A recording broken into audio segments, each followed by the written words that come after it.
Good morning, मी doctor Madhuri वंगपटे, निर्मल hospital, Miraj. आज आपण जाणून घेऊयात सेन्स ऑफ प्रॉप्रिओसेप्शन आणि याच्याशी रिलेटेड कोणते सेन्सरी इश्यूज असू शकतात।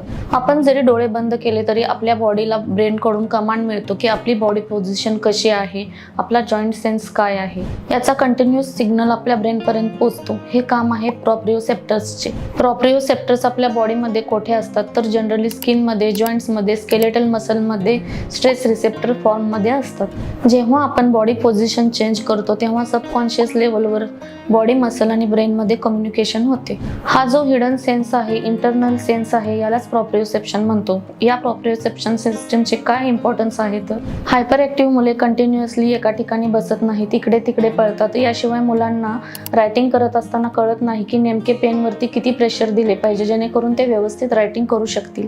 बॉल थ्रो करत असताना आपल्या टार्गेट पर्यंत पोहोचण्यासाठी किती प्रेशर दिले गेले पाहिजे हेही मुलांना कळत नाही।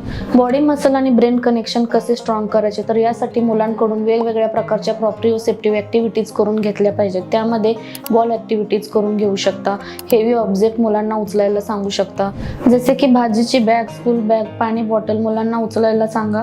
अशा प्रकारचे हेवी वर्कआउट मुलांकडून करून घेतले तर प्रॉप्रिओ सिस्टीम स्ट्रॉंग होईल। जर तुम्हाला वाटत असेल की तुमचे मूल फार क्लमझी आहे, बंपी आहे, तर त्या मुलाकडून वेगवेगळ्या प्रकारच्या प्रॉप्रिओसेप्टिव्ह ऍक्टिव्हिटीज तुम्ही करून घ्या, त्यामुळे तुम्हाला बेटर रिझल्ट्स भेटतील।